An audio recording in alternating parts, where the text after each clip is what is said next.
Do you know what time it is? It's banana time. Let me just catch you up if you are not a member of the Banana Fan Club. 2, 3, how many years ago now? Well, this is the second, so it must be 3 seasons ago. I bought a red Abyssinian banana Ensete Maurelli. I stored it, it was amazing. I grew it in a container, it was amazing. Stored it in the basement in sort of dormant, cold storage, same place where I store my dahlia tubers. Over winter, I'm in zone 5B, 6A, so there was no chance it was going to survive outside. And didn't really expect much out of it. Brought it out of storage, it looked terrible. Looked like a rotten old piece of gush. Potted it up, and it immediately started growing. So last year, big success. I planted it in the ground last year. I don't know where it's going to go this year, but I am bringing it out again now because now is the time when I want it to start putting on some roots that will hold it up once we get in the ground. Because these things, when you pull them out, there's hardly any roots at the bottom of it for overwintering. So I have just pulled it out. It is a miserable day. It is not a day for a banana at all. However, it doesn't really matter, because this is not staying outside. I'm only doing this outside because it's messy. It will go inside into my house in a bright window where, if what happened last year is any indication, it will take off very, very quickly. And then I will plant this out in the ground probably mid-June because it really needs warm temperatures, and we don't have warm enough temperatures until then. So I will show you this. You can see, watch, I will put links to all the old videos so you can see. But basically, what I do is clean it off, cut off the top. This part means that it was exposed to some light. We'll talk about this in a second, but it started pushing up growth already in storage. That was not what it looked like when I put it in there.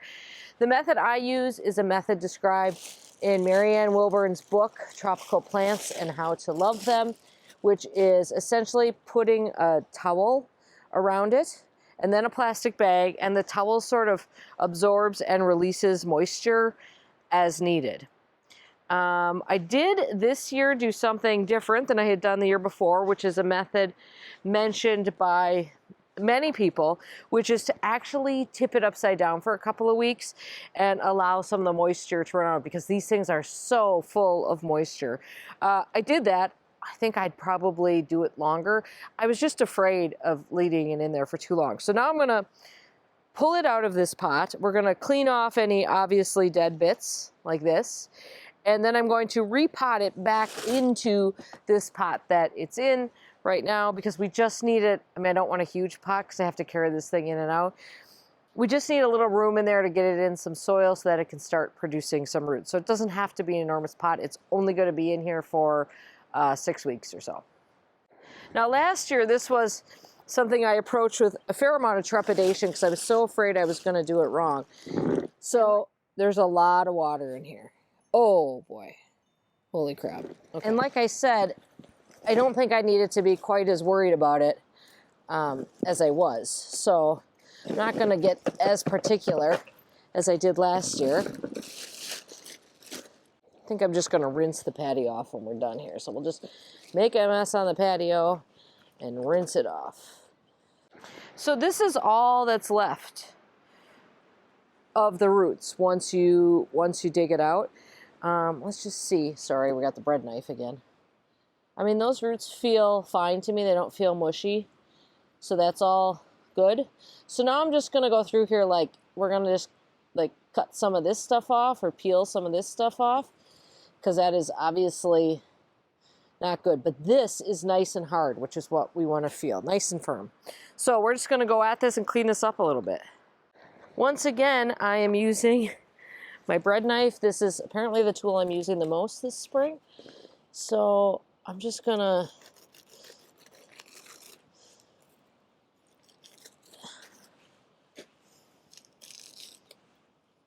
now last year, a lot of people said there was no way it was going to live, and it did just fine. So if you are feeling like that as you watch this, suspend your disbelief, because I think these plants are way tougher than you think they are.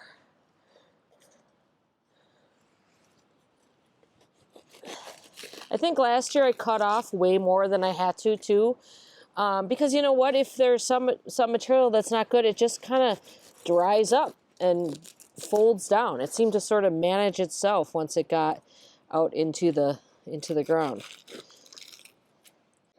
So I'm just cutting off the really soft bits.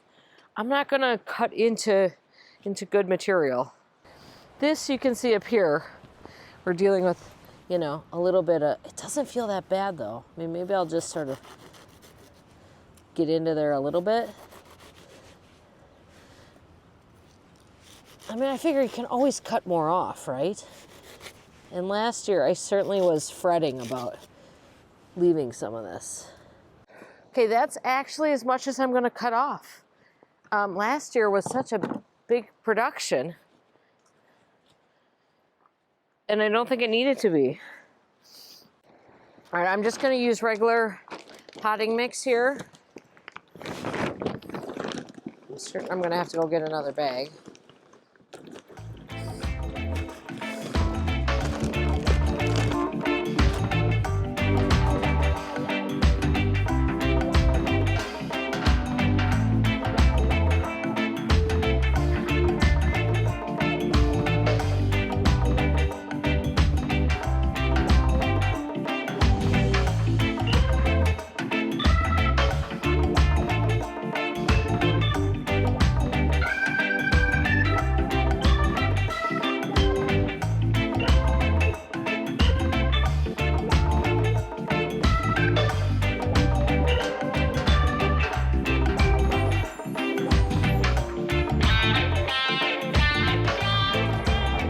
So as spring jobs go, that was pretty easy and certainly a lot less stressful than last year when I really didn't know what I was doing and I was so worried I was going to do it wrong.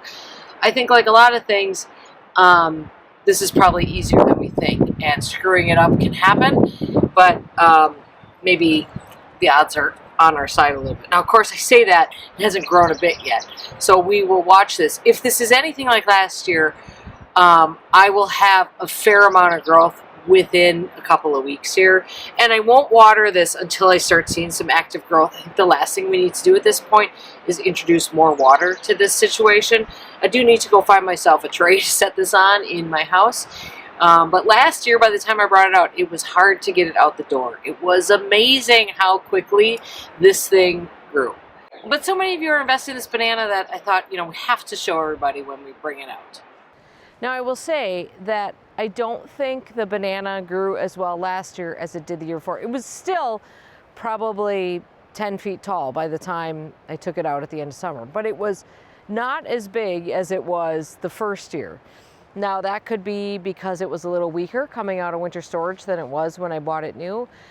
I tend to think it was because I grew it in the ground rather in a container. So in the container, getting a lot of fertilizer because there were other things in there, being babied quite a bit. I put it in the ground, threw some water on it occasionally. I did add some compost when I planted it, but that's about it. So I actually think it's more to do with the fertilizer that it was getting in the container than it was in the ground. But this will be a really good test because this year, if it grows in the ground, I'm going to be more fastidious about getting good fertilizer to it. And if it grows a lot then I think we can safely say it was the fertilizer, not the container versus ground, or not the overwintering or not. So always a little experiment, at least in the back of my head anecdotally. So here we go, banana year 3. Thanks for coming along on the journey as always.